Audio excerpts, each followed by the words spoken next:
Power Project crew, welcome to today's show. This episode was recorded on April 2nd, and it is with one of our absolute favorite guests of all time, the one and only Tony Huge. Tony has quite the unique approach or the unique views on, well, pretty much everything, but especially the coronavirus. During a time when a lot of people were not traveling, were not going outside, he decided, in his words, he said, I'm not going to run away from the virus. Instead, I'm going to run right towards it. So he picked up and moved to Thailand and left pretty much everything here in Sacramento. And this is somebody with a history of respiratory issues, but he's absolutely not worried about any of it.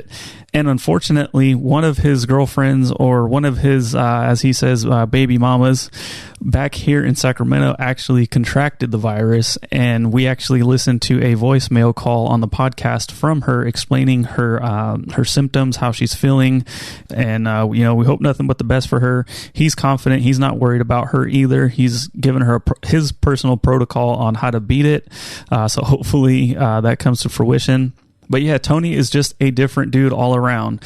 This episode is definitely not family friendly. It's definitely not safe for work because Tony is, like I said, he's very unique. So we got into what the women are like in Thailand. He just, he calls them prostitutes, and he says, hey, I wish there was a better term for it, but that's kind of what they are.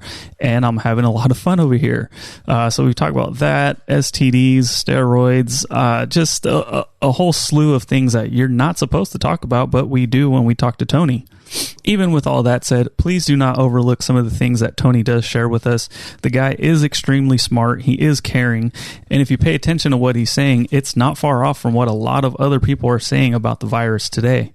Long story short, just please have an open mind for this episode with our homie Tony Huge. And really fast, if you guys haven't, please head over to markbellslingshot.com ASAP. Right now, we are giving away 20% off any slingshot and hip circle combo.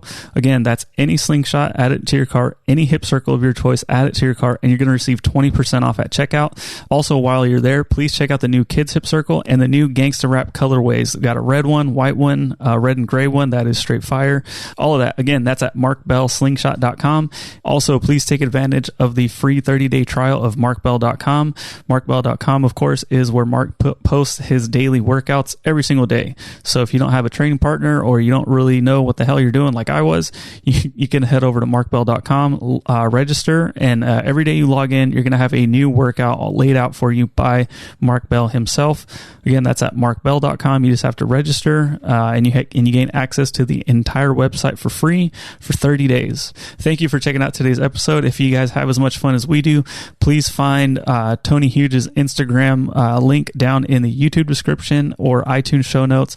Hit him up and let him know what you think. And ladies and gentlemen, please enjoy the show.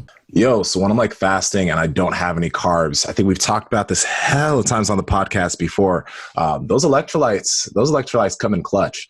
So Perfect Keto, they have the electrolyte tablets. I usually like taking maybe 4 to 6 of them, maybe 30 minutes before I work out, because I find that like I don't get cramps as much. I don't feel as tired. I have much better energy throughout, and it just makes such a big difference. Man, I have gotten cramps for a really long ass time. Since I was a kid, I'd get cramps in my legs. And then we were on a hike the other day and I got an ab cramp and I nearly died. And the natty professor came over and saved me.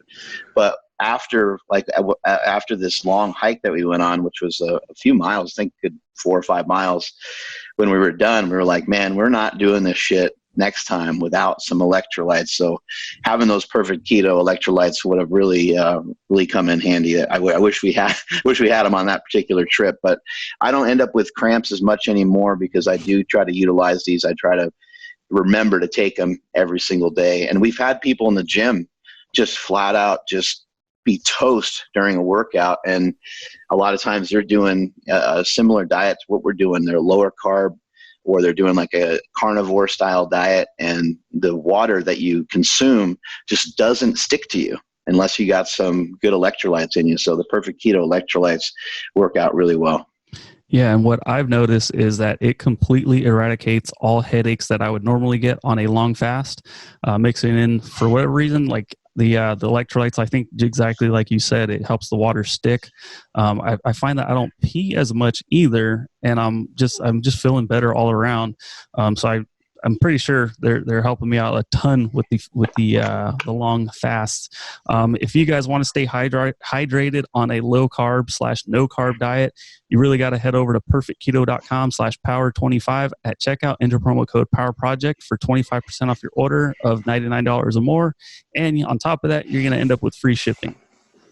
We have a doctor on the show today. Okay. So from my understanding, can't a lawyer have the doctor, the DR dot in front of their name, like because he practiced or something? So, there's a lot of good questions to ask when you start to talk about Tony Huge, right? Mm-hmm.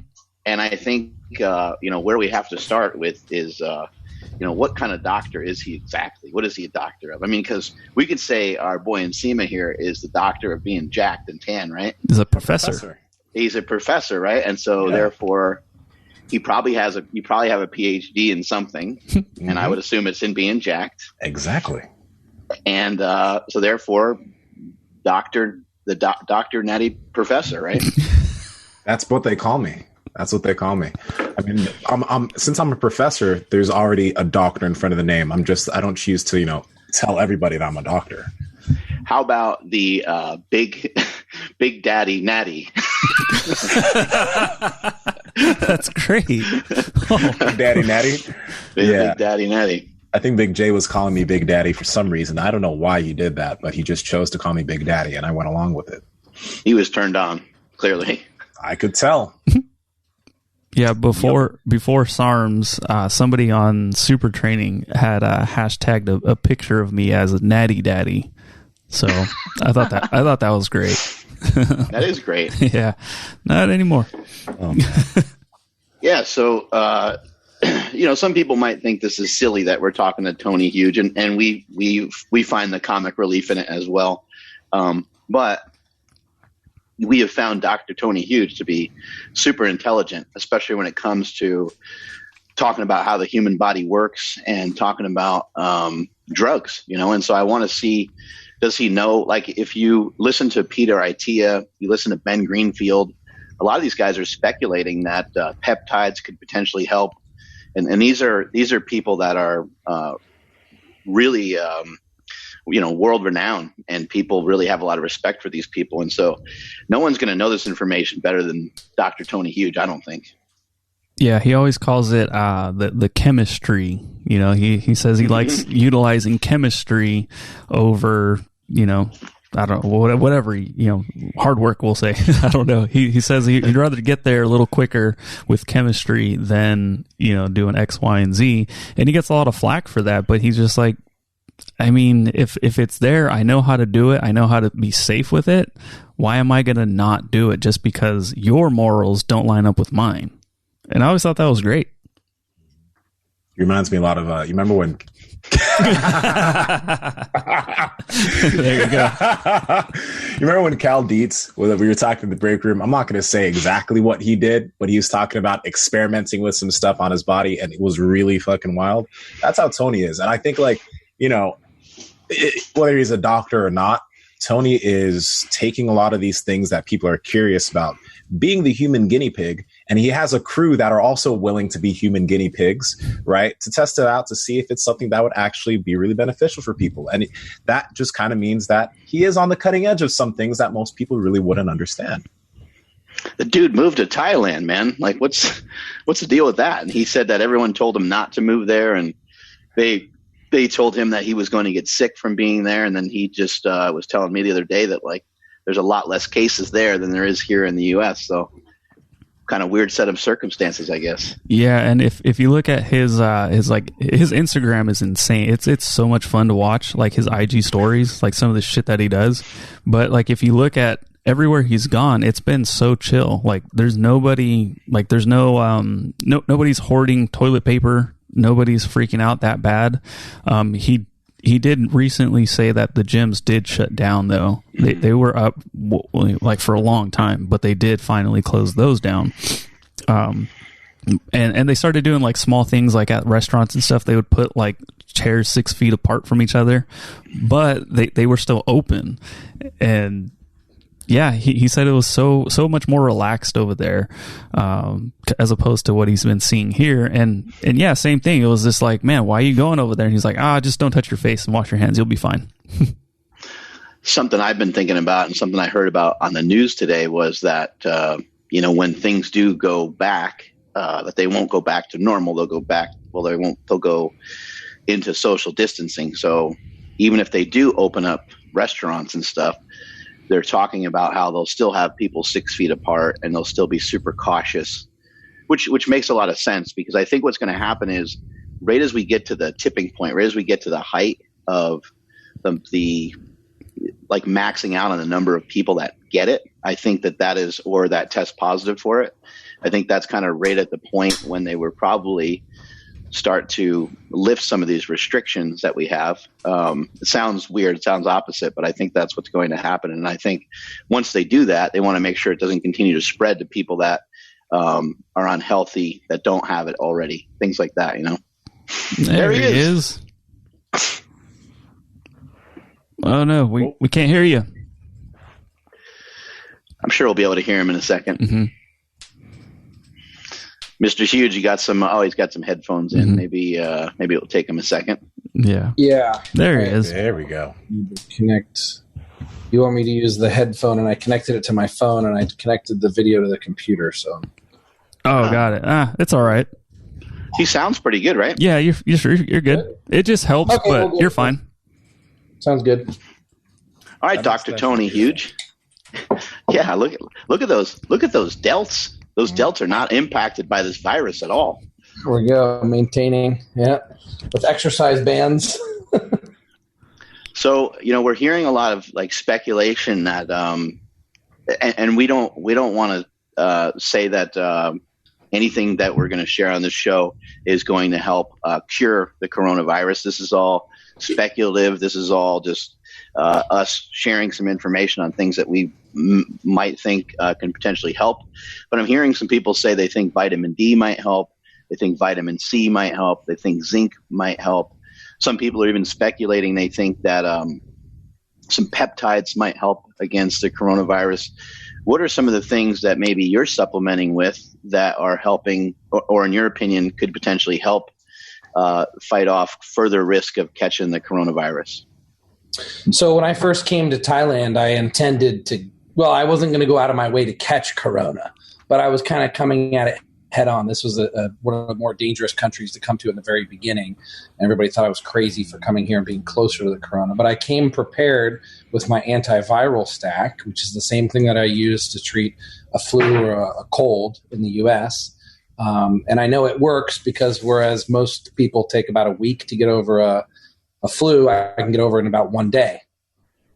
And it's nothing miraculous. Basically, if you go online and you look up antiviral herbs, antiviral supplements, immune boosters, it's pretty much all of that taken at the same time. So when I get the flu, at the very, very first sign of a flu, I take all this stuff. And then if you don't take it at the first sign, the problem is by the time you even notice you have symptoms of a flu, you're past the incubation period. It's already had time to grow before your immune system has recognized it. So you really have very little time, and you have to catch it very early. And I believe it's the same thing with corona. I think if you catch it very early and your immune system is strong, then it can't really get a hold on your immune system. It's easy to defeat it. I think most people don't even know that they got it. I think it hit Thailand really hard in the beginning. I mean, as far as the amount of people that probably had it, but they weren't even testing for it. And most people probably didn't even know they had it because it's a healthy population versus America is a very unhealthy population. The people that are getting hit with it in Italy is an unhealthy population. And then versus Korea is a healthy population, and they barely got hit by it. So I think the general immune system from the outset is one of the biggest factors. There's something unique about corona in that it causes inflammation in the lungs, which all the SARS types of viruses do. So the treatment for corona is the same as the flu virus, plus the same as things you need to take to prevent or mitigate inflammation in the lungs. So you mentioned vitamin D. Yes, this is an overall immune system booster. This is something that's most people in America are probably deficient in. Most people in America are probably deficient in. You get it from sunlight, or you can get it from taking a precursor like vitamin D3 that gets converted into the usable calcitriol form of vitamin D, which is the hormone that our body actually makes and uses. But the problem for a lot of people is that they genetically aren't able to convert very much of the supplemental D3 precursor into the actual calcitriol. And so part of my frustration, this will probably come up more in the interview, my frustration with the medical system and how they're approaching things like corona and any other diseases that are facing humanity right now, is that they completely ignore prevention. They completely ignore the basic biology and chemistry. And instead, they're always looking for something like a vaccine or a drug to treat it, because that's what can be made money off of. People aren't going to make money off of vitamin D3. And if calcitriol was over the counter, I'm not recommending it be over the counter, because vitamin D, as it is in the body, is actually very dangerous. If you overdose on it, you can die. But it should be more widely available, because with the massive widespread deficiency in vitamin D being, I believe, one of the main contributing factors to the amount of illness that we're seeing, if you could easily solve that with something like a calcitriol being more widely available. Just going over what you mentioned, and you mentioned zinc. Yeah, zinc lozenges. People take zinc orally. That's fine. That's great. But zinc does affect the cells that it comes into contact with more. And since we're talking about a virus that replicates primarily in the throat before it moves on to the lungs, why not attack it direct? Why not prevent it from spreading through more cells in the throat earlier on by taking something like a zinc lozenge? So just taking vitamin D3, just regular supplementation may not be that effective. You're recommending you try to find it in a different form. And is that form over the counter as well, or no? Calcitriol, I believe you're saying? I believe nearly everybody should be taking a vitamin D3 supplement, somewhere between 2,000 and 10,000 IU per day. Vitamin D is something that has a really long half-life in the body. It takes time to build up. So you want to take it frequently over a long period of time. This is something that you'd want to be taking months before you're actually faced with getting the virus. This is something people should have been taking a long time ago. And vitamin D3 is really cheap. But the actual hormone that D3 converts into is calcitriol, and that is a prescription, and that is harder to get, and it shouldn't be that hard to get. That's the problem I have with it. But my genetics, because I've had my genetics tested, doesn't convert, and I've actually tested my vitamin D levels. I've megadosed vitamin D3 oral, and I go in and get my vitamin D levels tested, and they're still not where I would want them for the purpose of like killing cancer, for example, or giving my body the best advantage to be able to deal with cancer. So my body needs sunlight in addition to the vitamin D3, or it needs calcitriol. Mm-hmm. What do you think is the biggest maybe misunderstanding or maybe even misinformation that like U.S. media is spreading, whereas other countries there maybe not be have the same narrative? The U.S. media controls a lot of the world's media, so the rest of the world's going to echo a lot of what America says. I do still think that the coronavirus is still more similar to the flu or pneumonia or any of these other diseases that have been a long time around. And I think that it's the same narrative with every disease, which is like, do all this crazy stuff and beating around the bush and then also work on the drug, but forgetting everything in between, which is the preventative and taking care of the body as a whole and taking care of the immune system. I mean, now I think the biggest problem now is like people are on quarantine, they're in their houses, not that they're forced to stay in their houses, but people are going to be in their houses. They're not going to be going out in the sunlight and getting vitamin D from the sun, and they're not going to be exercising as much. And I think you're going to have a bigger problem from everybody's immune system being compromised from this situation, becoming less active and being outside less. And it's going to do more harm than good. And that's one of the theories in Italy too, is like now you've quarantined people, now old people whose only form of exercise was walking around and getting sunlight. Now they're missing two of the main factors in having a strong immune system, and now they're all going to die. You know, I'm curious about this real quick. Because I want to understand first off your premise. You know, a lot of people believe that this kind of started from the Wuhan wet markets and a bat.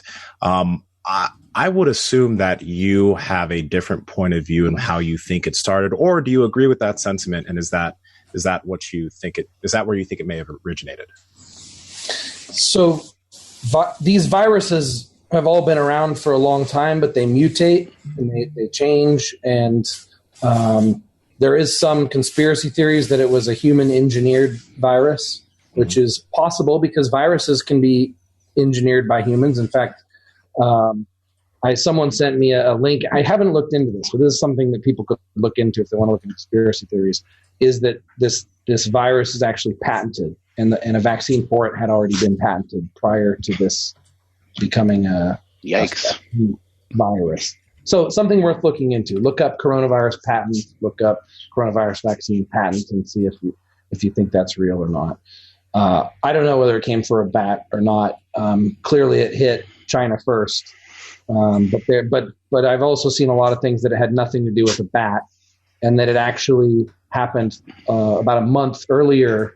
There was people already dying from it a month before we ever heard anything about the bat and it coming from where we thought it was coming from in Wuhan. And that sounds like it makes more sense, especially with the censorship in China. They're pretty good at covering things up. I think it would be more likely that it happened a lot earlier and that they will never admit it. Your girlfriend, your baby mama, she's got the coronavirus. You sent me a text last night that she tested positive. Is that right? Yeah, and I had her send me just a quick 20-second voice memo explaining the symptoms. You want to hear 20 seconds of the symptoms? Sure. Interesting. All right, let's see. Here's what she says. Last night, shivering lasted 3 hours. Headaches was severe, then sweating a lot. My symptom is like flu symptoms, and it only comes at nighttime. So that's it. Well, I'll find out today. I still have a headache, though. Well, I initially thought that the symptoms, I thought it would be more in the lungs earlier, but apparently the lung inflammation comes later. I've been doing a self-test every day where I hold my breath. I breathe in as much air as I can. I hold my breath for 10 seconds, see if it causes me any discomfort. If so, then maybe I have some lung inflammation. I have already compromised lungs from a lot of lung problems when I was a child. That's the one thing that made me nervous about this type of virus. But apparently she's not having any lung symptoms at all. She's living with, I'm in Thailand right now, and she's in Sacramento, California. And she's staying with two friends, and they all three have it. The person who initially had it tested positive for it, so that's how all three of them know they have it. And he's experiencing mostly lung problems and throat problems. So he's not having her symptoms. He's not having headaches or anything like that, but he's having just a lot of dry coughing. This shows that some of the symptoms can be different for different people. Is she going to go to the hospital, or does she need to, or what do you think? No, I don't think she should go to the hospital, and I don't think she needs to go to the hospital. I don't think anybody should go to the hospital until that's the whole problem, is that too many people go to the hospital, then people who need it don't have what they need available to them. Obviously, if you need to be on a ventilator, which is where a machine does the breathing for you, that's a reason to go to the hospital, or if you're having really trouble breathing. But other than that, I would treat it like a common flu. Stay home and take better care of yourself and not subject yourself to potentially more pathogens or a less healthy setting in a hospital. Do you think one of the leading contributors to there being so much misinformation out there, that it has to do with some of the countries the information came from? I mean, you were mentioning some kind of controversial thoughts about Italy and, why maybe certain countries are not sharing all the information. Yeah, and the problem with media in general and humans and our short attention span is that we want just like a quick answer. And and none of this is just quick, simple information. We're looking at statistics and extrapolating it. And the problem is if you don't understand the context of all these statistics, like, for example, just one simple example is like every day, there's 1,500 more corona cases. Well, there was probably a lot more than that earlier. So nobody was testing for it. But see, they leave that. Very few people actually say that. And pretty much every statistic that we're dealing with, you could break down and show how by just saying the statistic without giving context, you're actually presenting misinformation. And then people just repeat that information like telephone, and every time it's said again, it gets misinterpreted. So in Italy, for example, and God, there's so many different stories you can hear from different people and different sides of the stories. But in Italy, for example, I've got, I call them the Italian mafia. They kind of are like mafia, and they're here in Thailand. And they're very familiar with what's going on in Italy. They still have businesses in Italy, friends in Italy. They are familiar with the culture in Italy. I mean, a big problem with Italy is the mafia. It's true. The downfall of Italy, because Italy is in a really crappy place and has been for a really long time, which hurts me because I'm Italian. I went there and I was really disappointed at how things were, is because the mafia is controlling everything. And just like with every country has its own government corruption and mafia, you could call it. There's a group of powerful people that control everything, who put the profits above the health and quality of life and of the people. And that's exactly what happened in Italy. And you have in Italy, I'll give you just a brief summary of what they're saying. They're saying in Italy, the way the mafia is making the most amount of money is by bringing in refugees from other countries, and then they're keeping the money from the refugees. The refugees come for free. The money actually goes to the mafia, which is actually a huge amount of money. He was telling me how much money it is. I understand why it's like they would bother doing this. And then the problem is, though, then you have like this older aging population who's actually costing the country money, the country / government / mafia. It's all very intertwined. And there's a lot of people over there who are benefiting from and encouraging and not doing anything to stop the older population from dying. And the older population is already dying in numbers like this, just nobody was ever paying attention to it, because most of the country is an aging population. It's an older country. There's not very many childbirths. There's so few Italians being born because they can't afford to have children over there. They're practicing contraception because it economically isn't feasible. And all the people there are new refugees coming in at the hands of the mafia. So, and then another thing too is like Italy, as far as their older population is concerned, a lot of people smoke. Like there's an insane amount of people, and smoking is just a cultural thing there. So when you look at those higher percentage of deaths that are happening there, that's a big factor too, along with a lot of the deaths in China, because a lot of like adult males smoke in China. It's a big cultural thing. Yeah. So the smoking is one of the biggest causes of so this disease, this coronavirus, shouldn't kill a healthy person. But if someone smokes, or they're obese, or they have diabetes, or they have heart conditions, which the older you get, the more likely you are to have all of these things also, then the more likely it is to result in death. Yeah. What about SARMs, or what about any peptides? Like, would any of these things factor in to be able to assist or help, you think? I use melanotan to get tan, and I just started using it again recently, and it's made a huge difference. And the lighting change. Yeah. Then I was just reading something about how because melanotan actually has a lot of health benefits. It's also very toxic if you overdose on it. Then I was reading something actually Dave Asprey wrote saying melanotan could help with the coronavirus. So that was interesting. So yeah, I was already taking it before I heard him say to consider taking that.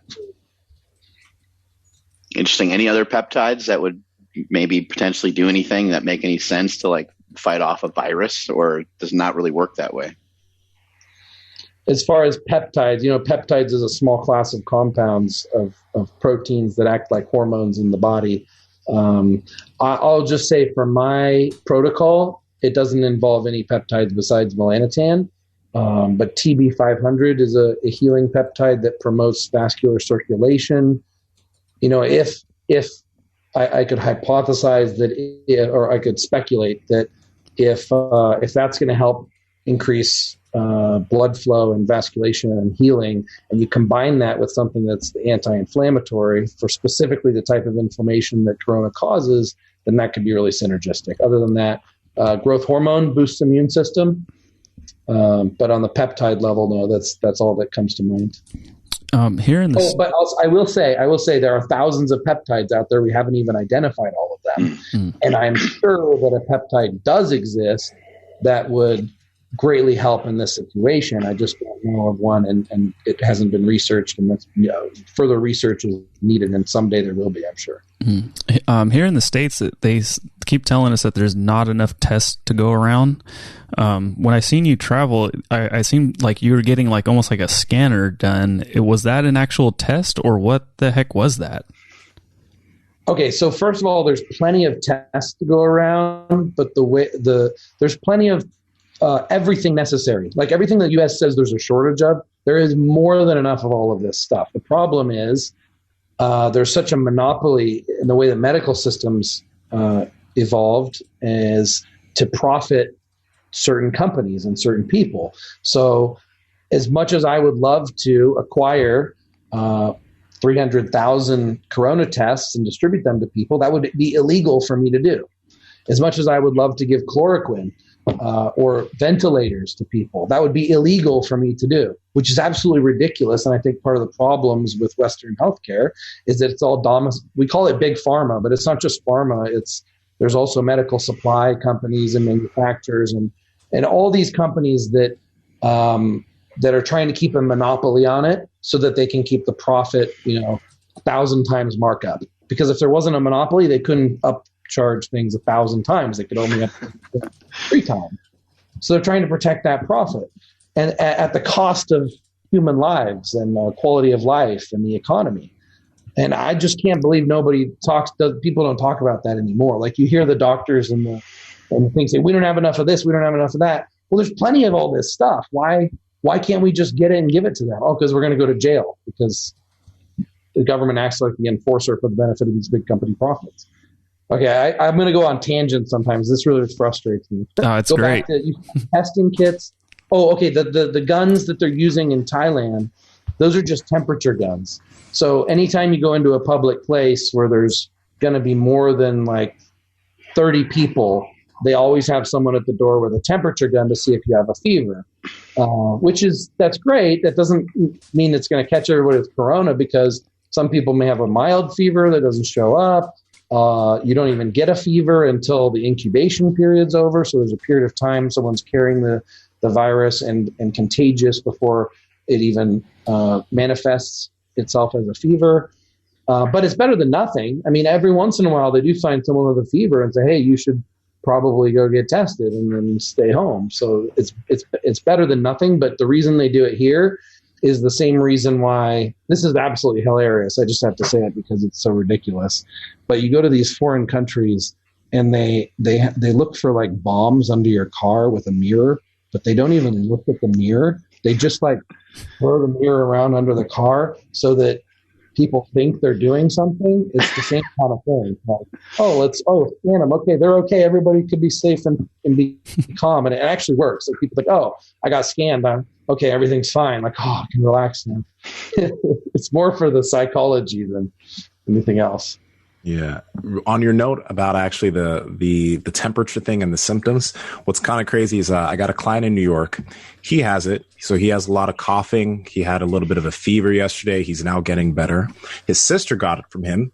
No symptoms. She's walking around like nothing happened. His dad got it, and he's going to tell me like what's going on with his dad. But they both, like brother and sister, she has no symptoms. He has symptoms. So it's kind of wild how that works. But one thing I did want to ask you too is, I don't know how long you've been in Thailand. Actually, when Andrew said that, I had no idea that you moved. I thought you were still here in the U.S.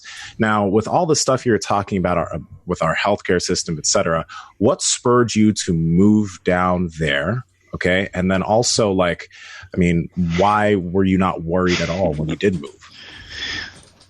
Okay, so I'll do the second part first. Why I wasn't worried when I moved. So I wasn't worried for myself because I know that I can defeat the flu virus very easily. Mm-hmm. So I figured, okay, even if this is a little worse than the flu virus, this will be a fun challenge. I'll see how fast I can destroy the coronavirus and become immune to it and never have to worry about this stupid thing, right? Which is still kind of my approach. And a lot of my intelligent friends were like, Jesus Christ, let's just get it and get it over with, right? Like, build an immunity to it. If we're healthy, we're going to be able to knock it out really quickly. And with all the supplements, we can accelerate the process. Actually, the best thing to do would be to prepare for it. Be like, all right, I want to spend the next 2 weeks building my immune system, getting my vitamin D levels up, getting all my supplements ready, getting healthy, and then catch it, and then quarantine, and then come out fine. I was worried for my daughters because I came over with my 5-year-old daughter, and I have weak lungs. And she also has weak lungs. So I think it's not just what I was subjected to when I was younger. I think it's also genetic. So I was worried that if she caught it, it would put her in the hospital. And if I caught it, maybe, and it would turn into pneumonia, I could be hospitalized too. So I thought, you know what, I'll just be really careful with her. I'll put a mask on her. I'll put gloves on her. So there's video of me in the airport. I'm not wearing a mask. I'm the only one in the airport not wearing a mask. At that time, everyone was freaking out about it. And I'm not wearing a mask, and she's wearing a mask, but she's pulling down the mask to scratch her nose all the time, and she's like put her finger in her mouth and like I tried to explain to her so many times, like don't touch your face, wash your hands, but you can't. A 5-year-old just can't get that across their head. They're still young enough; they want to like put stuff in their mouth and touch the face. So I was nervous about that, but then after that, it came out that really no kids are really being affected by it. So then I wasn't worried anymore. Okay, so why I moved to Thailand? Freedom, quality of life. Mark's laughing because I think maybe thinking lady boys, women, steroids. There's all of the above, really. I just love here. I mean, like I won't say that. Wait, what? Go back. Rewind. You won't say what? Oh man. Okay. Just like, like I've got this Thai girl in the kitchen right now. She's just cooking and cleaning and massaging me all day and just worshiping me. I mean, it's just like I couldn't even pay a girl unless a girl like really loves doing this all day, every day, just worshiping me. You couldn't even pay a girl enough money to do that. And then it's called a wife, buddy. Yeah, I've had really bad experiences with. So I know there are good ones. I just didn't find many of them. So then, like, and it's very open-minded sexually here. So last night, I go with her. I'm like, hey, you want a girl tonight? Yeah, sure. Let's go get a girl. We just hop on a scooter and just picked up a girl walking around on the street and brought her back here and had a blast. And it's like no stress, no judgment. And I like the no judgment too, because I'm a little bit of a weird guy. I mean, I can fit in, I was the lawyer. I was the conservative guy. I wore the suit. I had to play that game, but I wasn't really being myself. Now I can just be myself and do whatever I want and be respected for it instead of criticized for it over here. How do you, man, this is hard to ask without sounding like I'm trying to learn something for like personal experience or experiments, but like, how are you staying like safe while doing this? Like sex safe, like STDs are like, yeah. Oh my gosh. I just had a conversation with Italian mafia guy tonight. He's probably slept with 3,000 women. Huh. Which is normal over here because, you have a different woman every night. That's 365 women a year. Multiply that by 10 years. So, and it's surprising how few STDs some of these guys get. That's what I was shocked too. Like I come to Thailand, I'm with prostitutes sometimes. Well, they're basically all prostitutes. It's because we about prostitutes, but here it's not looked down upon. Okay. So I wish I could use a different word than prostitute, but it's just like getting a massage. It's looked at the same way here. So it's shocking how few diseases they do get diseases. I mean, they do keep a Z-Packs in their drawers because chlamydia is very contagious. But then they just pop the antibiotics every time they get it. A lot of the other STs are a lot less contagious than people think. But it's really the anal sex that gets the diseases, because the anus, and then that's that problem. The ladyboys, if the ladyboy is inside another man, then that's like the very high risk thing to do. So that may result in a problem, but the other stuff not as much as you would think. Just stay away from. Looks like we're going to have to cut back, boys. Oh no, that's such a bummer. Why is Thailand like that? Why is Thailand so free? Like, is Thailand its own thing, and it's just there's no rules, or what's the deal with that? I was trying to figure that out too. Like, it's a Buddhist culture, and really, like, when I talk to girls about their philosophy on everything and why they're so accepting, and the culture is so accepting, it kind of always comes back to Buddhism. Come here. I'll just have her. This is funny because like her English is hard to understand. Just come here real quick. I just want you to explain, because it's better to hear. It's hearsay if I say it. Why? Like, because this is interesting. She understands, and the Thai women here understand that men have a desire to be with multiple women, and they don't want a man to do anything that is outside of his nature. They want to do what comes natural, what feels good. They want him to be happy, right? Happy, like my happiness is your number one priority. So whatever makes me happy is what you want. But why are you okay with like your ex-husband, your baby daddy, and all that? They can just go off to be with another girl. Why is that okay? No, sometimes he not say me. Talk loudly. He not polite. He not say anything. What he not open what he do. Oh, he's lying. He's dishonest. Okay, this is the thing. So her ex-husband was dishonest. He lied to go sleep with another girl, and she's saying, that's the one thing you don't want to do is lie. If you're honest about it, you can do whatever you want, right? And it's kind of like that in America. So, but it's not a big deal. Like when a man cheats and goes with another girl, it's like if they're honest about it and open, it seems like okay in Thailand, like natural. No, normal. I don't know the sum, but for me, I just talk to me when do something. If people stay together, I'm to put like. Explain, accept. But women do it too. Women are quite promiscuous here also. It's kind of just understood. Interesting. And is Thailand just have its own, like, is it a democracy, or like what, or is it just, there's no limitations on anything? It's like a dictatorship, a military government. The king of Thailand controls the military controls the government. There's always a silent civil war between people that want a democracy versus the people that want basically a dictatorship. And there's benefits and drawbacks to both. I mean, the benefits of a dictator, it's not a dictatorship, but that's what we relate it to. The benefit of a dictatorship is they can do things very quickly. If the king wants something done, he can call the military, boom, and what would take America years to do, they can do it in a couple days. There's no bureaucracy. But the drawback is that sometimes the government might do something that the people really don't want done. Like very few people. Let's shift gears here for a second, and let's get down to the real conversation is, have you or have you not seen Tiger King? The movie? No.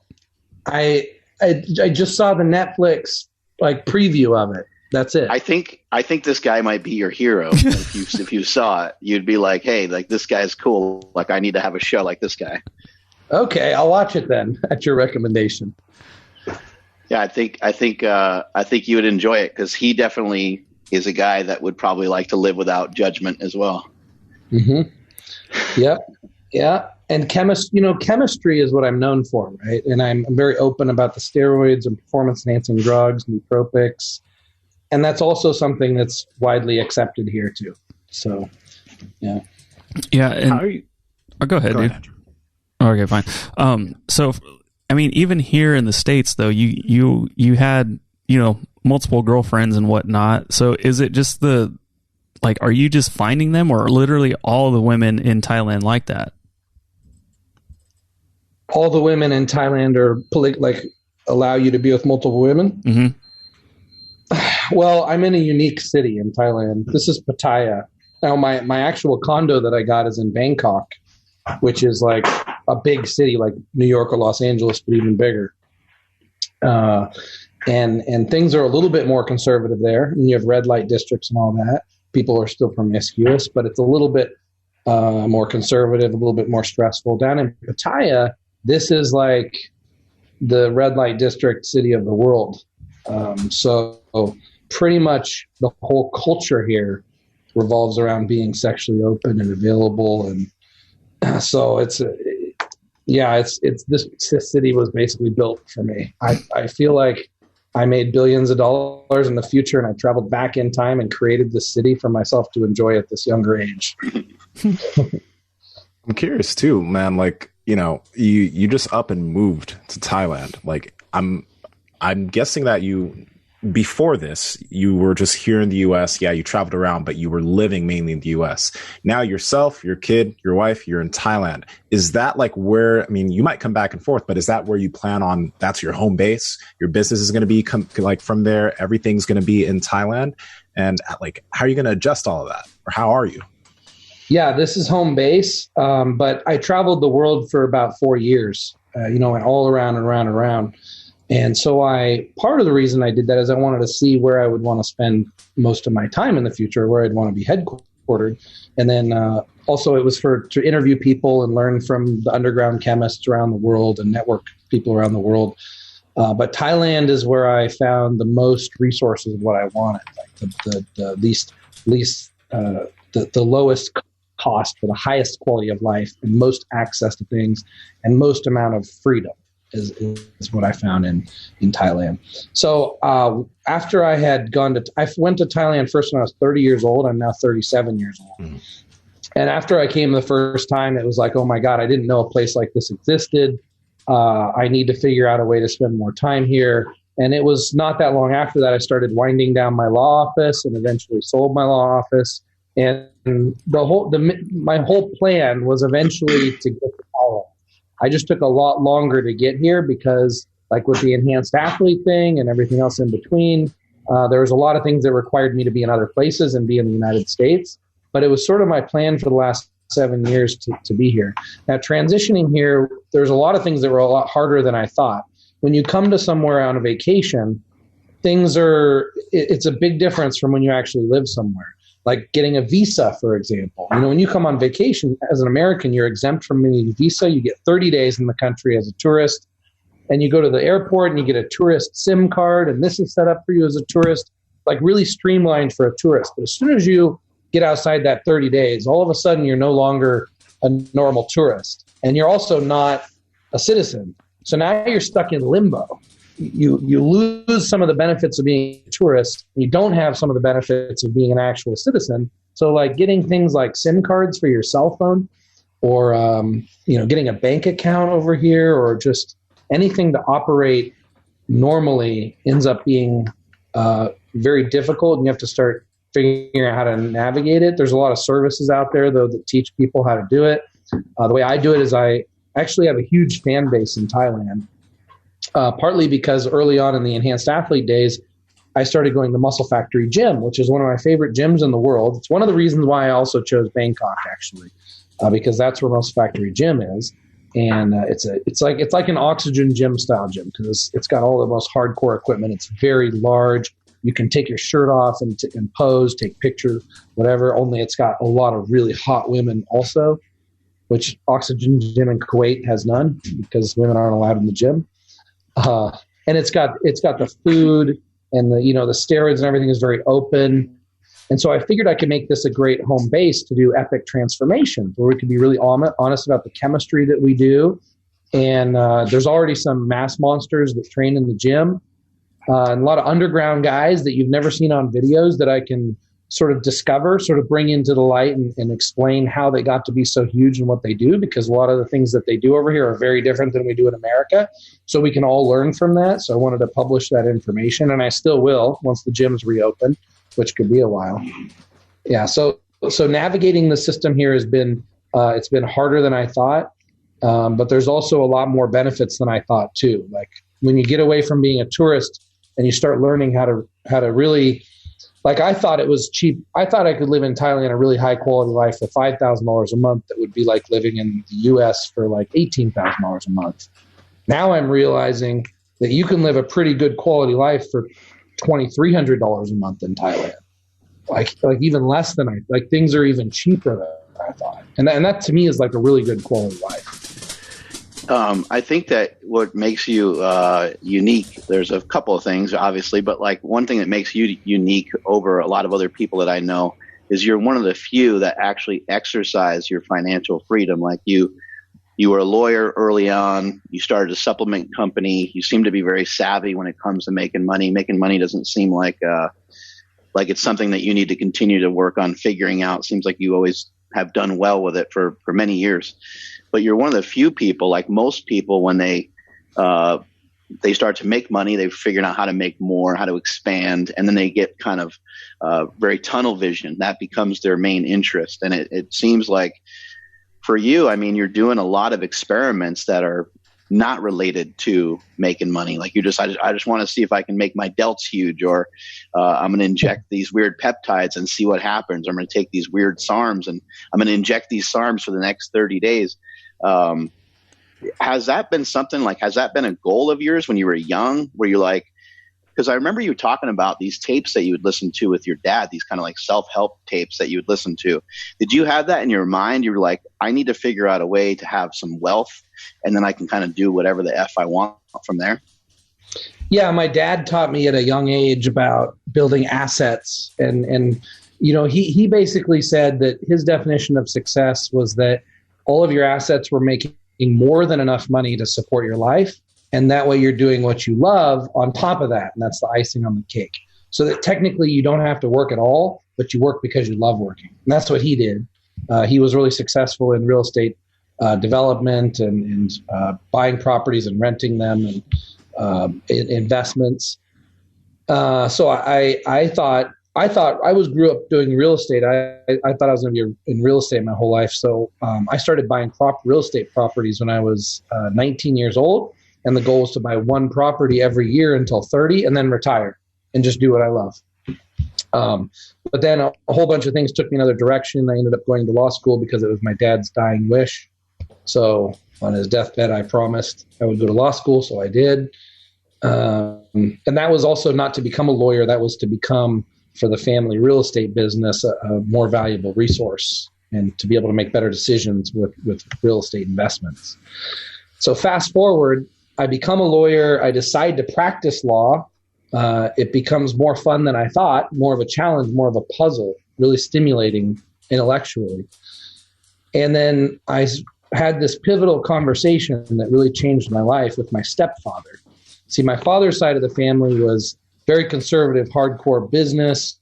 And then my stepdad, even though he was very successful, a very well-known water treatment engineer, an architect, and my mom was as a housewife, and they have sort of an Italian style about family and food and fun and just not so much about making as much money as possible, like my dad's side was.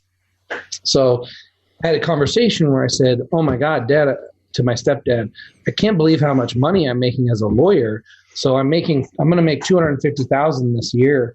I can make $500,000 this year.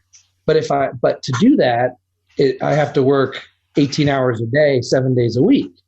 And I had this conversation like, should I do it? Actually, it wasn't should I do it. It was kind of like, I'm going to do it. And I was just letting him know. And he said, no. He told me to go the other direction. He said, no. He's like, drop back, work 3 hours a day, make $70,000 a year. The law of diminishing returns, your happiness is going to go down and your stress is going to go up and you're just going to pay a whole bunch more taxes. And that's what actually convinced me was the taxes, because it's not like, as a lawyer, it's not like I could hide the expense. It's not like I would use that money to reinvest and grow the business. There's certain type of businesses where, yeah, you make more money, you can get away without the taxes. But for me, I would have had to pay 50% tax on $500,000. So, I'm going to pay a couple $100,000 in taxes. and I'm working my ass off to do that and killing myself. And then later I'm going to have to reinvest that money back into rehabilitating my health. That's the conversation that made me decide to also that plus going to Asia is what made me decide to go the other direction and say, how do I do this smarter? How do I not worry so much about making so much more money and live more life? And I did. When I traveled the world with doing the enhanced athlete stuff, I lived multiple lifetimes in just a few years. I mean, imagine that every 5 days I was in a different city, different hotel, throwing myself just in the middle of, I mean, we're not talking tourist stuff. I didn't do the tourist thing. I was throwing myself in the middle of underground stuff all over the world, dangerous situations, learning very quickly and having a lot of experiences. And I got addicted to that. And money actually doesn't buy any of that. What bought that was actually the fame from Enhanced Athlete. Like the fans that trusted me because of the videos and brought me into these underground circles around the world, money can't buy that. And so then I realized even money was even less important than I thought. Then I thought, oh my God, all these experiences I've had weren't about the money. They were about trust. They were about people. They were about connections. They were about putting myself into situations that were uncomfortable. And so, yeah, ever since those two major things happened, I don't care how much money's in a bank account. I don't care how much assets I have. I want to make sure I have enough. What I worry about is things like Corona or things like in the future that I know are going to come up, where your health can be bought, where there are ways to pay for your health or live a longer, healthier life. I want to have money set aside for that. Other than that, I don't care. I mean, this condo, for example, and then once I learned what you can get for a smaller amount of money, this condo is a penthouse condo right by the ocean. That's the ocean right there. Walking distance to everything I could ever want within a few blocks. And this condo cost me $20 a night. That's $600 a month. How much does it cost? $20 a night.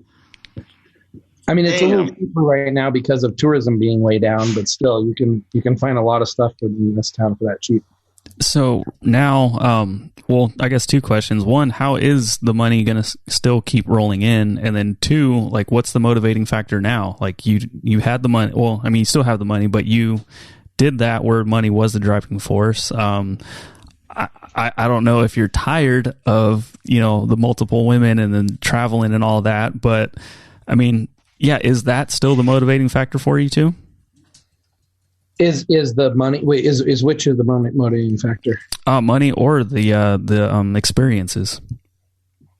Okay, so for money, the whole enhanced athlete thing, the lawsuits, the government, employee embezzlement, just a lot of bad things that happened, put me in a worse financial position than I would hope for. So I do want to regain I want to get some money back to where I have a bigger cushion. Because a lot of places I put money. I mean, when baby mama got pregnant, she did it to trap me, and the way she traps me is by attacking my finances. And remember, we're together. I'm trying to help her survive Corona, hoping she doesn't die. Well, okay, having her die wouldn't be the worst thing. Having her have permanent lung damage that I have to pay for the rest of my life would be cool. But that's probably not going to happen. So let's just hope she stays healthy, doesn't have permanent lung damage. So I tried to transition my assets into more of long-term plays that are kind of untouchable, and also influence and favors. So like I have a lot of favors I can call. I have a lot of people that I've networked. So if I need to make money, it's not like I have a bank account with millions of dollars in it. I can make phone calls and I can drum up money very quickly. But even if it wasn't like that, it's really easy to make money. There's just so much opportunity. I guess one of my talents is to be able to see the opportunities. Actually, there's two parts to it, though. It doesn't do any good to see the opportunity. You have to be willing to work hard enough. And I'm kind of insane when it comes to work. So I don't have any worry about not being able to make enough money, especially now that the cost of living is so much cheaper. Like every day I see like, oh, I could do this. I could do that. Heck, one of my friends here does webcam. He masturbates on camera and he makes like $9,000 a month masturbating on camera. He's a really good looking guy though. Very fit. You know, he's like, I think what girls like to see or guys like to see. Actually, I think it's mostly gay guys. Better or worse than Nsima? Nsima's a good looking guy. I think he could make $9K also. There you go, buddy. Chill. Y'all need to chill. All y'all. Everyone, just stop. Just stop. Don't even. Man. Wow. So there's so much opportunity. I just don't worry about money. If I need to make money, boom, tomorrow I can make a bunch of money. When it comes to enhanced athlete or when it comes to real estate, do you still have those things? You mentioned you kind of went through some trouble with enhanced athlete. Do you have enough control over that now to where you can get that back into making money and into the green? Yeah. So Enhanced Labs has a whole new supplement line and it's really awesome. I'll show you some of the products. Sweetie, can you grab some of those? Oh my God, she can't read. She's so short. She's like less than 5 feet tall. Well, there's a lot of really good tasting products from Enhanced Labs that are really amazing. And they're actually selling really well. And if people knew how good they tasted and how effective they were, and more in the mainstream, they would sell even better. But like these Anabolic IV, which is the essential amino acids plus electrolytes plus all these performance supplements like a daily vitamin, all day shred, non-stimulant, fat burner that can be taken any time of day that tastes so delicious. And then sleep juice to take before bed that makes a huge difference in sleep quality. What's in sleep juice? Okay, it's a lot of ingredients. So the way I approached it is I got first, and it's in a powder form, so it has to taste good, which is shocking that it ended up tasting good. I like your website. You guys did a great job with your website. So anybody that's listening to this, is it enhancedathlete.com? Is that the website? Getenhanced.shop. There you go. When I was checking it out, there's a lot of great information on all the different products that you have. Say that one out loud. No. What is? Oh yeah, Black Ox, right?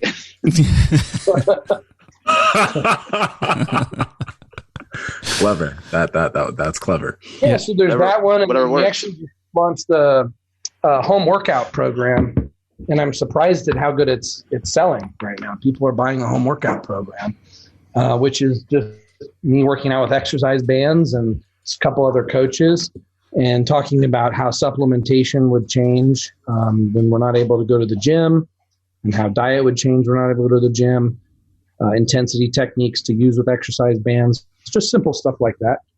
Yeah, that all-day shred. No gym, right? What are you doing with no gym out there? Well, we do have that the Italian mafia went and bought a bunch of gym equipment from a local gym and put it in his, he's got a big house, so he put it in his house, and so I can go over there and lift. But then we end up talking a lot, and Instagramming a lot, which is what I usually do at the gym anyways. So I probably get a better workout just with my exercise bands in the morning here in the condo.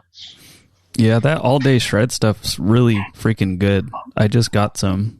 It tastes amazing, and I actually did use it when I was cutting. So I'm trying to, get back down to a little bit better body fat percentage.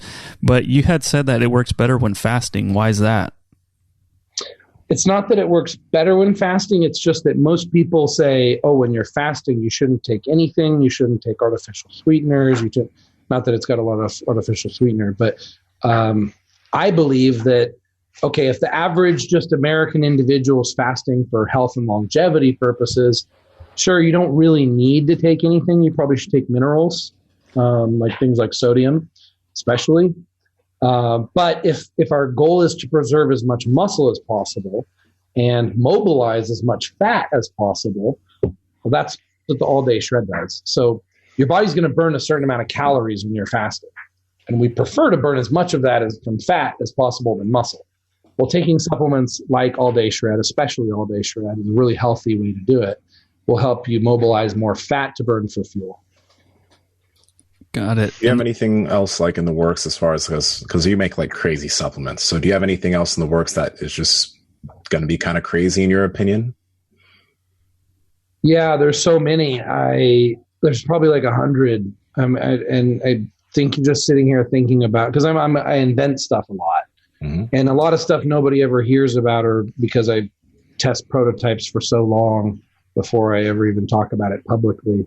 But there's a lot of things that we're working on to try and get to absorb sublingually. We have a nano machine so that we can break down particles really small, which can enhance the absorption of pretty much anything. So things that used to not absorb oral, even though like a lot of supplement companies will say, oh, this supplement's amazing because it does this and that. But if you look at the studies, they're injecting it in rats. And so like you're taking something oral that barely absorbs and relating it to something you inject straight into the bloodstream. So it's all about trying to enhance absorption. A lot of the herbs, well, I'll say, drugs can be very potent in very small amounts. But usually with herbs, the percentage of active ingredient in an herb, and the reason why herbs matter is because in the US, you don't need FDA approval to sell an herb. The problem is they're not very absorbable. So if you can get those extracted and you can drop the particle size down, then you can start absorbing in the bloodstream. So what I just described is a delivery method, and that is probably covers about 20 different things that I'm developing.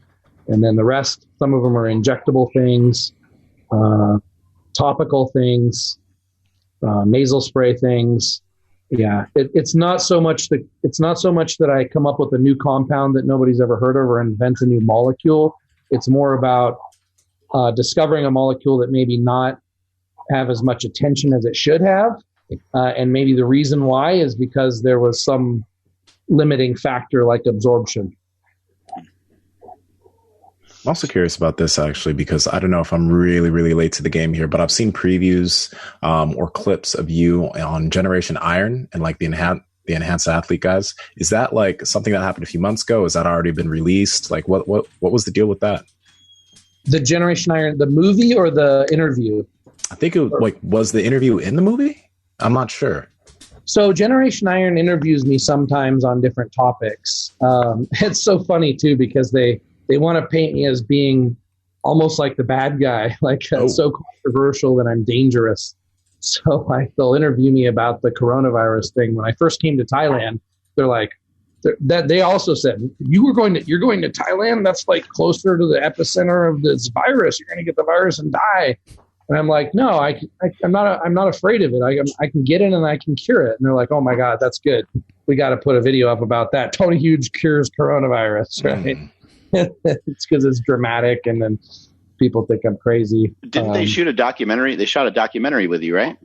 Yeah. So there was 2 movies though, and then there's lots of interviews that have nothing to do with the movie or excerpts from the movie. Sweetie, can you turn the fan off, please? Rose, fan off, please. The first movie was more of almost like a biography, bringing everybody up to date on who I am and why I do what I do. With the chemistry, about me being open with the chemistry, about my self-experimentation. That movie performed much better than they ever expected, because their previous movies all featured a famous influencer, a star that already had a following that was already going to watch the movie. So they went out on a limb. They did the movie because so many people requested them to work with me and collaborate. And so they went on a limb and did it. And it performed. They made a lot of money off it, and they invested very little money. So their profit that they actually made on my movie was greater than the profit that they made on almost all the other movies. So then they said, oh, okay, we got to do a second movie. But the biggest issue is everybody says, oh, he's like a witch doctor. It's all this crazy stuff. It doesn't actually work. Steroids are the way they have been for 30 years, and nothing's new and different. And so they said, okay, well, let's prove it. Do some transformations. So I had Kenny Ko, Ryan Russo, this other guy, a girl Molly who looks like she's 16. That's why I chose her, because it would, people would think that was absolutely crazy. So I wanted to go for that. And then Zeke, another guy who'd never lifted before, and Akash, a competitive amateur physique bodybuilder, and brought them to my house and trained them and injected them every day. and saw how much muscle we could put on them in the shortest period of time possible. And our estimate was, or our goal was 20 pounds of muscle in 30 days. But the problem with that movie is it didn't show how successful it was. The results were actually far more successful than were represented, because when they film hundreds of hours and they're picking which pieces to show, they picked more of the negative things, like, oh, the one clip where he had a side effect, or the clip where he's talking about like he's so tired or sore, he had a hard time getting out of bed, or, but not the clip about like looking in the mirror like, oh my God, I can't believe I've gained a year's worth of muscle in just 10 days, or how their strength went through the roof, or all these other benefits they got from it, or the fact that afterwards they maintained the muscle. So it was actually a great success, but the movie didn't quite represent the success. So that's why you see a lot of controversial kind of negative stuff about it. But there's also a lot of positive. There's a lot of bodybuilders that understand, because they've also, let's say they've experimented with IGF-1, HGH, and megadosing insulin. They've seen how fast the human body can change when the chemistry is right. So there's also a lot of people that understand that it is real. Oh, the other problem with the movie is it didn't say like, oh, here's the compound and here's the dosage. And they had to be careful with what they put in the movie also, because censorship is a real thing, even in movies. Like these movies are going on Netflix, and right now they're on Amazon Prime and Vimeo and iTunes, things like that. But when they go on Netflix, like it won't make it to Netflix, and it wouldn't have even made it to Amazon if they actually gave protocols and in any way looked like they were encouraging this dangerous behavior. So they had to throw in like negativity around it to make sure it didn't get censored. Is there anything new on the SARMs front? I haven't been keeping up with anything since Sarmageddon, but I don't know, is there anything new? Because last time we spoke, you guys were really big on injectables. Has there anything new come about? Not really. The most of what we need to know about SARMs we now know. I continue to experiment, but in the beginning it was very exciting because everybody said SARMs don't do anything. They're a complete lie, a joke. They'll never replace steroids. And then I've unequivocally proven that SARMs are effective. I've gotten a lot of bodybuilders to transition from steroids to SARMs. A lot of people to use SARMs who would never consider steroids, but now they're willing to use SARMs, and they gain as much muscle as they would have on steroids, for example. And so I've done all that. Now the experimentation is just like fine tuning, like more figuring out what dosage, kind of stacking one SARM with another. How long you can run them before you plateau, but nothing's as exciting as the early discoveries of the SARMs when I sort of brought them into the mainstream. I think that's what I think the two things I'm most known for is bringing SARMs into the mainstream and DNP. And so like that was very exciting to go through that and to challenge what everybody thought about these things and take on those experiments. And now it's just fine tuning. So yes, the experiments always are continuing. Every day is a new experimenting on myself and anybody around me who's willing, constantly learning. Do you still utilize DNP? I'm on day 2 of DNP at 200 milligrams. What is DNP? 2,4-dinitrophenol. It is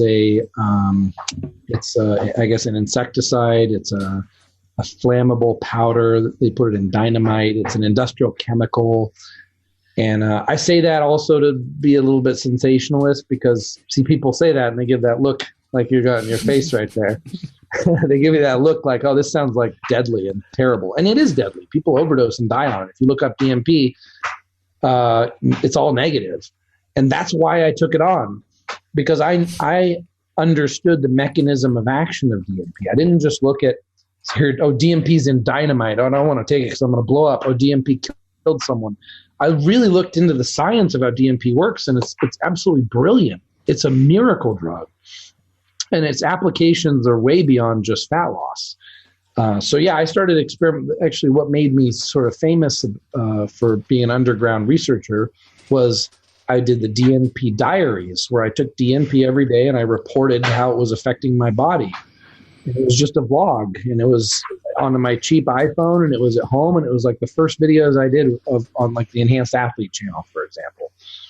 And I haven't used it for a while. This is the first time I started using it again. But one of my fans sent me a research article about how DNP kills the flu, and that reminded me about it, because I'm like, oh, that's right. That's one of the reasons I used to take it. If I used to get the flu, I used to take DNP to kill the flu.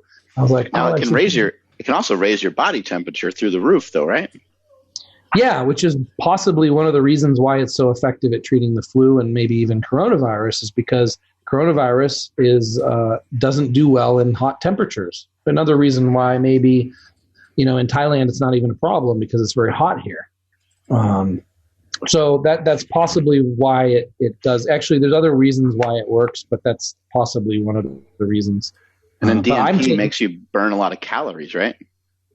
That's why I'm taking it, because this girl is just basically cooking all day and feeding me. And then I also at night I eat Snickers and M&Ms and all these candies because I binge eat at night. And I'm not exercising as much as I would if I had a gym. So like I started gaining a lot of fat. So I thought I could fast. I could get up in the morning and jog. I could, try to not eat the junk food, or I could just take a couple pills and just liquefy all this fat really quickly in a matter of 5 days. And also protect myself from the coronavirus, possibly. You get to eat your M&Ms and just explode them with dynamite. I like it. I like the sounds of it. Sounds effective to me. Yeah, and at 200 milligrams, the body temperature is not bad. That's why I hesitate. I'm usually in hot environments, and I hesitate to take it because I remember in the past so many times I took it. Like in Mexico, I remember I would take it a lot in Mexico because that's when I do my fat burning. Like, okay, I'm going to go to Mexico. I'm not going to be training. I'll just focus on fat loss. I'll blast DNP. And there's just sometimes I was so miserable, just drenched in sweat and just dehydrated and hot, and don't even want to move because of the DNP. But that's because I was taking a higher dosage. Now I'm just taking 200 milligrams. I feel good on it. I feel just a little bit warm all day, but it's not uncomfortable. I'm really curious, man, if all the documentary stuff you said you did and how they're trying to paint you as a villain. I wasn't on the episode you were last time, but like you're very open. All the times you're at ST, you're open about everything. You're chill about everything. You communicate it all. You're not a villain, right? I may disagree with a lot of the drug stuff, but like you put out information, and it's useful information for people that utilize it. Like it's very useful. So I'm like, have you ever inquired on why they're trying to paint you this way? Because we were actually talking about this with documentaries yesterday, how like the documentarian can make any individual look the way he or she wants them to look. So why do they want you to look like that? I asked Generation Iron that, and they said, well, it sells more movies like this. Okay. Bottom line. And I'm like, well, yeah, but like we're missing a huge element here, which is that I'm actually one of the more credible people in this industry. You're not like really giving me the credibility. We're just sort of kind of turning it into a circus and drama. They said, okay, we understand that. We're going to do a series, a YouTube series with you, and we'll give you more editorial commands. We'll let you choose more of what goes in the series. And so, okay, great. So we actually have the first couple episodes shot at Muscle Factory Gym, and they're awesome. But then since the gym's closed, that's all on hold.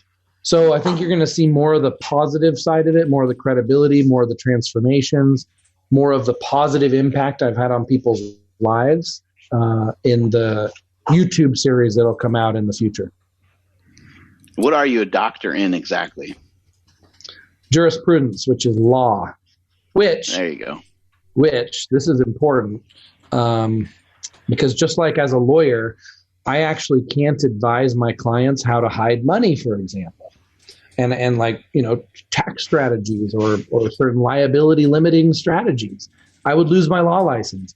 Well, doctors are the same way. They actually can't tell you how to cure cancer. They can tell you what the pharmaceutical companies have allowed them to talk about through the desk reference guide. And if they deviate from that, then they lose their law license. And if anybody sues them for malpractice for anything, the fact that they deviated from the desk reference guide that was written by the pharmaceutical companies, they lose the lawsuit, they lose their insurance, game over, out of business, bankrupt. And all the doctors know this. And if you have friends that are doctors, of course. If you talk to doctors who really know what's up, they'll admit to you, basically, they have to be a sellout. They have to choose between their career or, helping humanity. And they feel they take the position, and everybody has to in this. I understand this is normal. They take the position that they can help more people by just being very gently nudging than going out and respecting the entire medical. Pause. Oh, I can hear you. Mark, can you hear me? No. Yeah, we're good. Okay. Skipped around there for a second. Okay. So the point of all that is I am not a medical doctor, and that is a wonderful thing because I can actually speak openly about all this stuff, limited only by censorship. But I don't have any license that's at risk, and it's not going to affect my livelihood to be open and honest about all the discoveries that I make. And not all the information that I present comes directly from me. I would love to give credit to, let's say there's a doctor that I know that actually uses DNP to cure cancer underground for his friends, not for his patients. And he wishes the world knew that was the case. Well, he can't present that, but I can. Mm-hmm. So I'm kind of a conduit for people who can't speak about these things, who wishes the world knew about some of these things.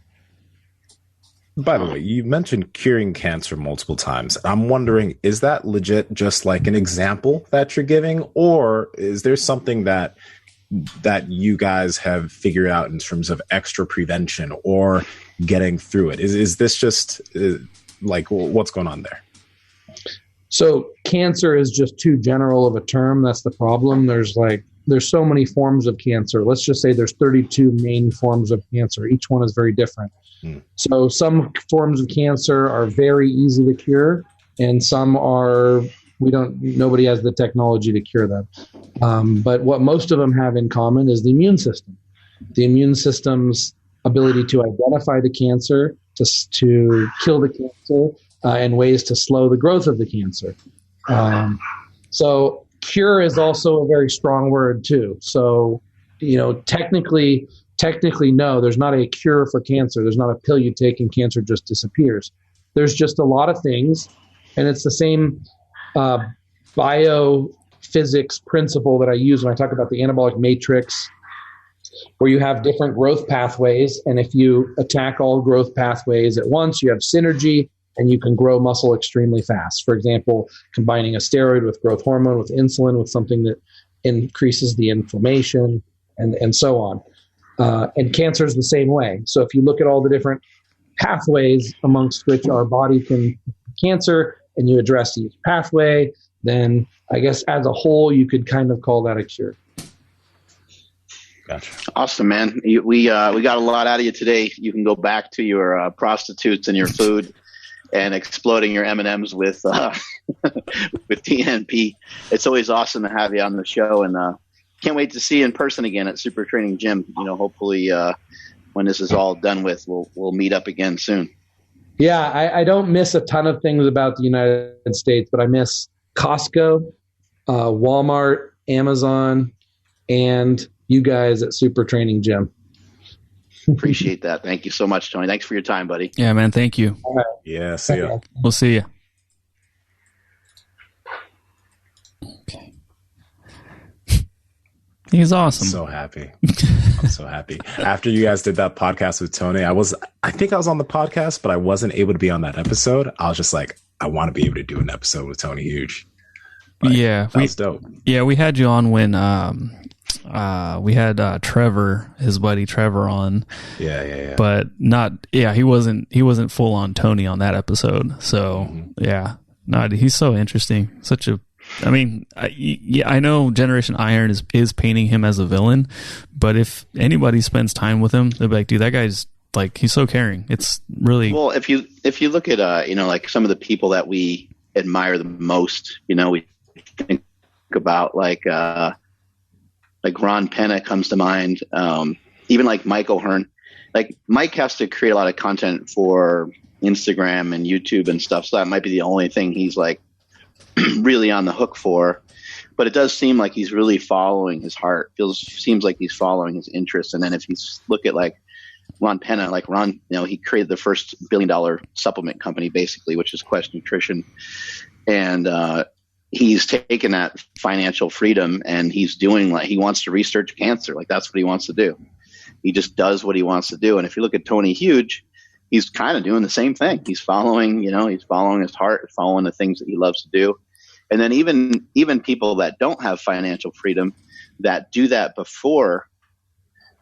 well before they ever even have the resources to do it, then you even think it's kind of cooler. Kind of the picture that they painted of Kai Green back in the day. Like they were trying to show you that Kai Green was poor, but Kai Green hasn't been poor for probably a few decades, I would imagine. He's probably been doing pretty well. But in the Generation Iron movie, they kind of paint him as the underdog. He's from, the city, and they try to paint him as he doesn't have the finances for it. But we all know people that are in like art, music, photography. They're doing their thing, and they're putting that before everything. But even a less stressful version of that is if you have your finances kind of taken care of, then you can really, truly, just be free without the stress, I guess. I like what he was saying about the conversation he had with his stepdad. Like, no, do the opposite.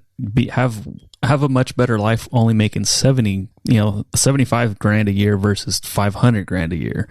That just blew me away because when you look at his lifestyle and the guy lives in that penthouse for $600 a month, it makes a lot of sense when he actually not only talks about it, but he followed through and did it.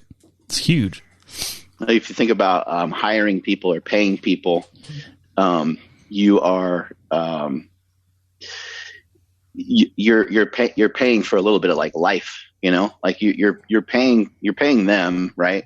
And that sustains their life, which is super cool. But really, it sustains your life a lot stronger, and you've also provided for somebody else, which is really cool. And then it kind of the fact that you could look at it as if you're paying, multiple people, that you're somehow paying back into this like economic system is a really kind of cool and powerful thing. So he said a lot. I mean, he's super smart. He's super intelligent, and he's definitely underrated. But I think it's just, people want to focus on the lady boys and his sexual desires and stuff, but everyone's got desires when it comes to that. But most people are not willing to share them. They're too shy. They don't want to say what they're into. It's too awkward or too uncomfortable for them. And he's willing to dump it all out there on you. Yeah, he's very honest, but like it is really dope that everything he's doing, like it's things that he's totally interested in, like I think that's a big thing here. Sometimes you have to do a job that you don't like to do, but it's always going to be of benefit to find that thing that you truly do really like doing, or you really like learning about, and figure out a way to go in on it. And that's what you're doing. That's what Andrew's doing. That's what I'm trying to do too. Like that's the goal. Yeah, I think that's the key, is like everyone's trying to do it. You're trying to be mindful of it. But there's a lot of traps. I've learned a lot, coming here to Bodega. I've come up here by myself a few times. I've detached myself from the phone and like social media. I've done a couple different things like that. And then I find myself just giving myself an enormous amount of work. And I'm like, what the fuck? Like, why am I doing that? And then I recognize, okay, well, let's try to be reasonable with this and rational. Maybe you just like to do that. And so but just let it happen. My dad has kind of always told me, never be ashamed of like loving your work. Basically, if you have to come home late from work, because you just love doing what you're doing, he's like, be okay with it, but also be rational and reasonable about it. And then say, like, do I have to come home at 7? Can I come home at 5? Of course you can. You can make arrangements to. Andrew, you and I had some great conversations about that. Hey, let's figure out a way for you to wrap up your work at 4 so you can have more family time, stuff like that. Mm-hmm. Yeah, and I mean, it's already made a huge impact, and I know like the quarantine-ness has, you know, impacted or been another reason for, you know, spending more time at home and stuff. But yeah, I mean, I already feel like super like rejuvenized and, you know, energized, and it just, yeah, it definitely made things better. There are still times where I will feel guilty, but then there's also other times where I'm like, I should be doing something right now. Like, we're not growing this very second. And I'm still fighting those demons like daily, but it's getting better, you know?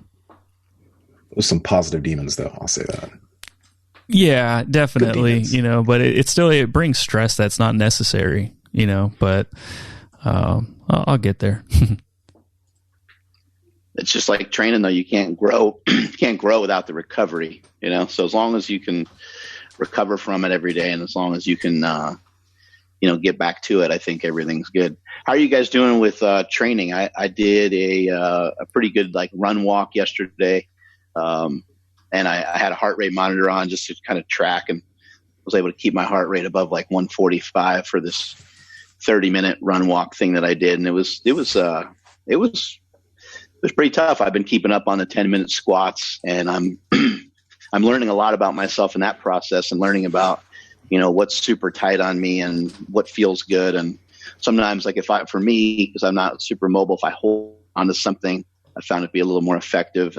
Or if I have something under my heels, it feels a little bit more comfortable. And so I'm just trying to learn some of that. But how has the exercise been for you guys? It's been great. I've been hitting something every single day. I did kind of implement like a cardio day where I just hit the treadmill. It's essentially like a day off. And then another day where I just say, screw it all. Like, I'm just going to get some sleep today. And that has been really, really beneficial.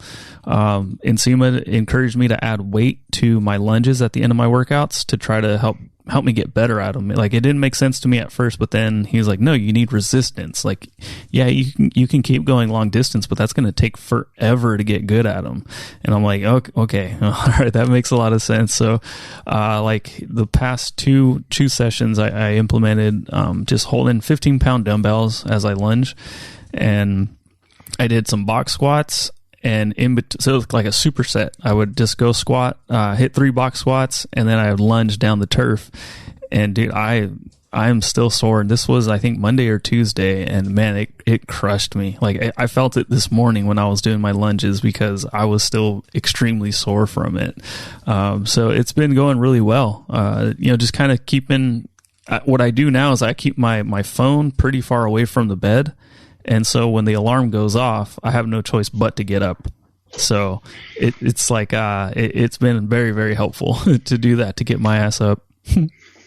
Yeah. And then, what I've been doing is like the same goal that I mentioned at the beginning of this year is just like to move better. So I've been getting more familiar with working with kettlebells, Turkish get-ups, windmills, interesting different things with kettlebells. And really quickly, yeah, there hasn't been as much jujitsu, so my shoulder's been given a rest, but also the stability from the kettlebells has been it's been helping out my shoulder so much. And then my shoulder mobility. But then also I was working on some handstand progressions today, because I'm trying to, in the next, 2 months, I want to be able to do handstand walks. And the goal is, I've showed you Ido Portal. I've showed you his Instagram before. Oh, yeah. That crazy dude. Yeah. So, you know, a lot of the basis of what he does is having like calisthenic strength, being able to like, you know, move, hold his balance with his hands, having like control of his legs and all of that. And I want to be able to do things like that, because that's not only going to help me out a lot with jujitsu, but I feel like I can maintain my size, get good mobility, and get good body control. My body will just be very healthy, joints, ligaments, all of that. So it's going well. Cool. Have you ever watched, was it Primal Soldier? I think that's his name. Yeah. I've been watching a lot of his stuff. I've been seeing how he handles, because he's great at using kettlebells. So I've been looking at a lot of his form on a lot of the stuff that he does. And it's really, really cool. But kettlebells I don't think they're as hard as you'd think they were. Because when I was watching a lot of kettlebell stuff initially, I'm like, wow, that looks like it's going to be rough on the shoulder. But, you know, after a little bit, you can get used to it pretty quickly. It gives you what, like a kind of like a counterbalance, right? Like a goblet squat looks like it might be challenging, but actually holding the kettlebell like that kind of sinks your hips down a little, like we were talking about the other day. Just having a little bit of weight can act as a great counterbalance, and then doing those overhead movements that you're doing, and the Turkish get-ups and stuff like that. It's just amazing what a huge challenge that is, and something I would advise for anyone that's doing some home workouts and having some home exercise. As you mentioned, adding resistance to the lunges is a great idea. So anything that you have that you can add resistance to is great. But also, let's not forget that a great way to add resistance to workouts is to change the speed at which you do stuff. So doing stuff super, super fast, things that lend itself to being done super fast, such as like a burpee, or such as like a mountain climber, or such as like push-ups, or battle ropes, any of that kind of stuff. It can get your heart rate to go right through the roof. And then if you're trying to do upper body, more upper body stuff, I would advise you to still do lower body stuff in between, because again, you can keep that heart rate elevated. And you also don't have to worry quite as much about your muscles being super sore. Something I learned from Charles Poliquin long ago was you kind of mix 3 exercises together. Let's say you were to do a bicep curl. Well, that's a bicep curl has like 0 metabolic cost. It doesn't cost you much to do it. In between the bicep curl, you might hit up like 3 burpees. And then once that's done, you might do like a tricep extension. But what a great way to keep your heart rate elevated, to have a really good workout. And it should not negatively impact the amount of weight you can use on your curls and the amount of weight you can use on your tricep push downs or your extensions or whatever it is you're doing. So anyone doing stuff at home, if you can throw in a step up, a box squat, a body weight squat, some sort of just even lunges, in between doing some lateral raises and some tricep work, or some rows, or just whatever you can implement and put in the middle. You could even just walk with a medicine ball, just walk 200 feet with a medicine ball back and forth, and then go about your kind of like normal bodybuilding exercise. A great way to keep the heart rate up. After 20, 30 minutes, you'll be like, holy shit, that was difficult. I think that's definitely something that people, when the gyms open back up and things get back to normal, I think that's definitely something that a lot of individuals, even if you do bodybuilding or you're just trying to get a little bit bigger, you should keep that included, like just the aspect of keeping moving, because a lot of workouts just end up being very, very slow, very tedious. Just do a bicep curl, rest, do another set of bicep curls, rest, but I feel like you can get those same results, but also improve like your body composition, lose a little bit of body fat if you keep moving. Like you do a lot of that right now, even when you're in the gym, you're moving between all of your sets. So I think that's a really good thing to maintain. Absolutely annihilated myself lately, because I moved back into doing some more bodybuilding stuff, and I haven't been this sore since I did the bodybuilding show. I mean, since I lifted with Hani, I was like, whoops, jumped right back into that a little too fast. But now I'm just out here in Bodega kind of licking my wounds. Lats are sore, chest is sore. I'm dying over here. Yeah. I feel good though. I feel good.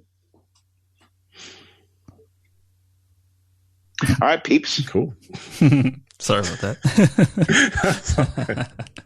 Andrew fell asleep. Wait, let me ask you this real quick, because it seems like you go to Bodega, you come back. Is Bodega like your meditation spot, your thinking place? Like you just go there, think, and you come out? I just, the whole time I'm here, I'm just high on mushrooms and kratom. Okay. I'm just kidding. Yeah, no, it's just different here, So I have a habit of like always wanting to go somewhere. I have a habit of like I don't normally work in the house. I drive to a coffee shop. I walk around. I kind of waste a lot of time. Some of that I think has to do with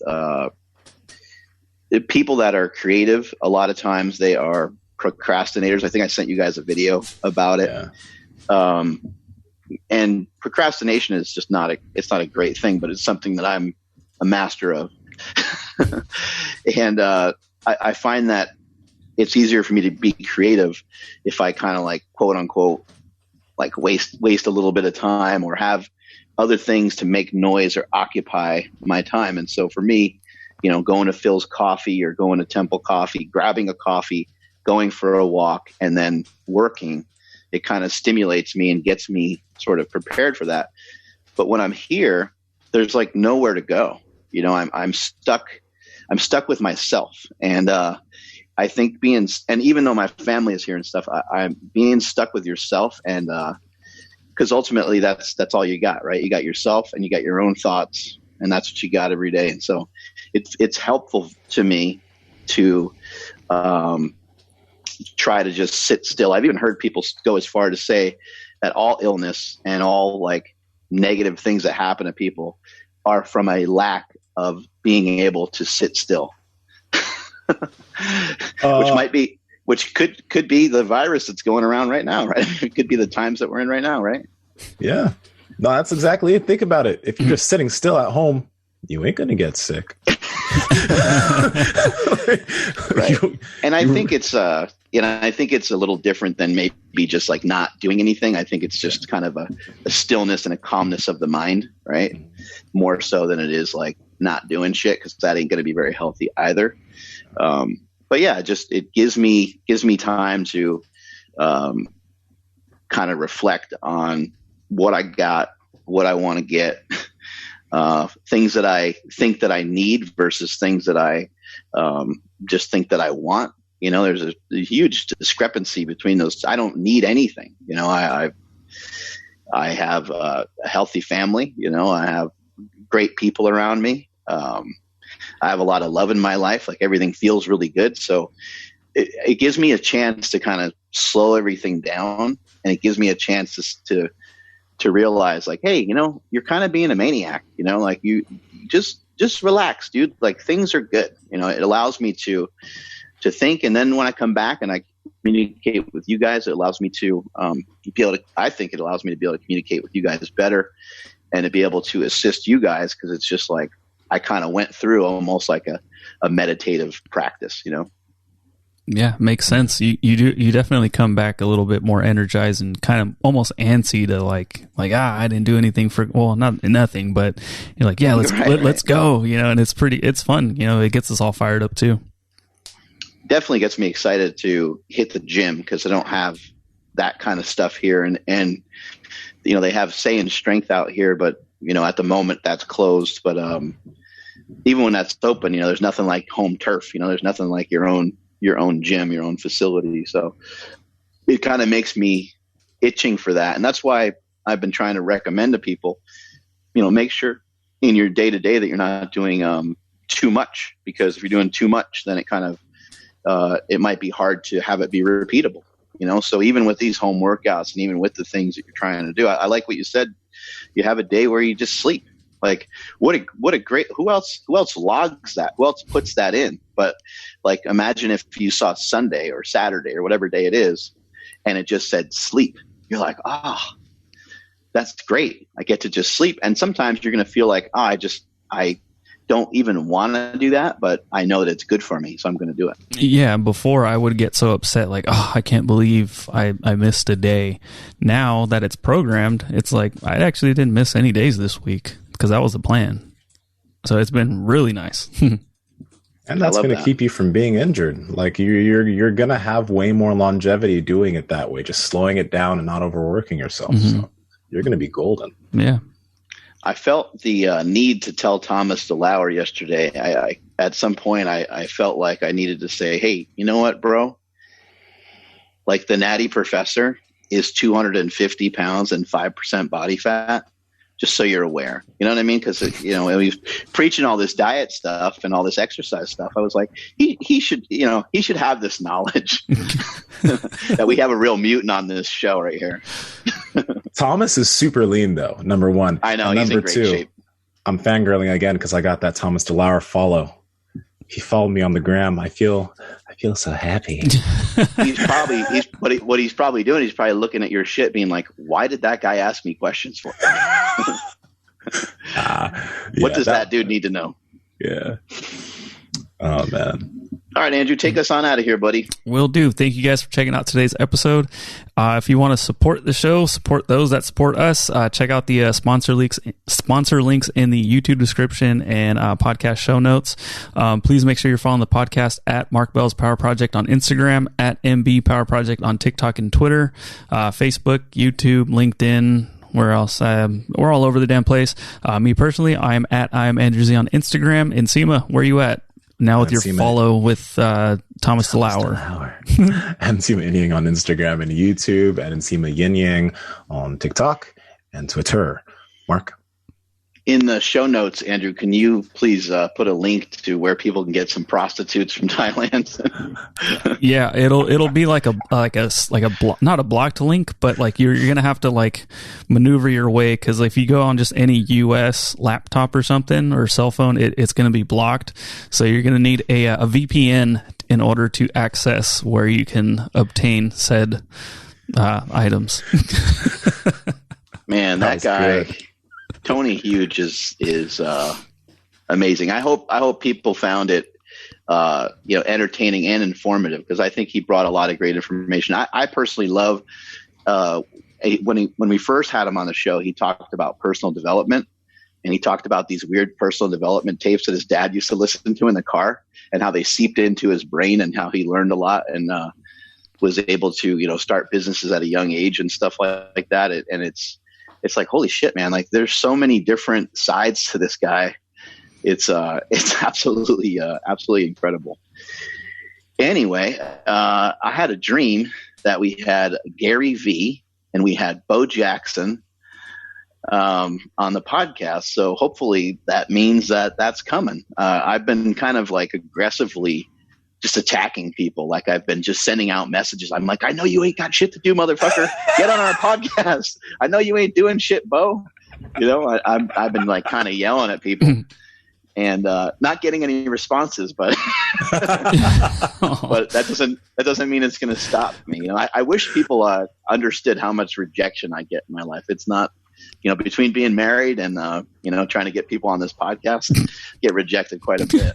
But I'm going to keep I'm going to keep trying, goddammit. Sick. Yeah, please do. That would be sick to get both of them on. Maybe get them both on the same time. You never know. Oh man. Maybe that's how you seal the deal. You'd be like, hey, I got Bo Jackson here. And then like, hey, I got Gary V. He wants to talk to you. But he'll like, what? He'll only do it on our platform, though. It's really odd. I feel like we could get Dennis Rodman. Oh, yeah. He has a lot of connections to China and stuff, too, doesn't he? Yeah. And that MJ documentary is coming out. I'm super excited for that. But I feel like we could get Dennis somehow. We should get MJ then. Well, Dennis leads to MJ. Got it. Okay. Yeah. So Michael Jordan has a documentary coming out? Yeah, it's going to be on ESPN and Netflix. Dude, after this podcast, go watch the preview. It gave me chills because it's apparently it goes around the year that they were getting their sixth championship, and it's like all this unseen footage and just all this crazy stuff. It looks crazy. Yeah, it was. Dude, he's completely disappeared for so long too. So I'm super interested to see it. Yeah, it was scheduled to be released like in June, but I guess LeBron James was on someone's live stream or something, and he's like, "Man, they really got to release that like now." And so everyone's like, "You can all thank LeBron for this early release." So yeah, it's coming out like April somethingth, but yeah, it's coming out soon. Dude, I heard that MJ used to like shoot hoops like in his like front yard. Like he would, when he lived in Chicago, he would just be out there like just shooting hoops, and then like kids would drive by and they would like freak out, and then he would have them come and like shoot baskets with him in his front yard. That's legendary. That's a kid, yeah. Could you imagine? Like who is that tall guy out there shooting some hoops? Like, oh man, oh wow, he looks pretty. Like he's pretty. And then you get closer, and you're like, wait, what? Who moved next door to me? It's hard to just imagine Michael Jordan having a house that you could drive up to. Like, that doesn't make any sense to me. But he probably has heck places. I Oh no, we lost Mark. No. Come back. All right. Am I on freeze here? Almost. Like, we can almost hear you now. Wait for it. You're Elsa and Anna right now. You're frozen. There we go. There we go. Oh, there you go. All right, everybody. I'm at Mark Smelly Bell on all platforms. Strength is never a weakness. Weakness is never a strength. Catch you all later.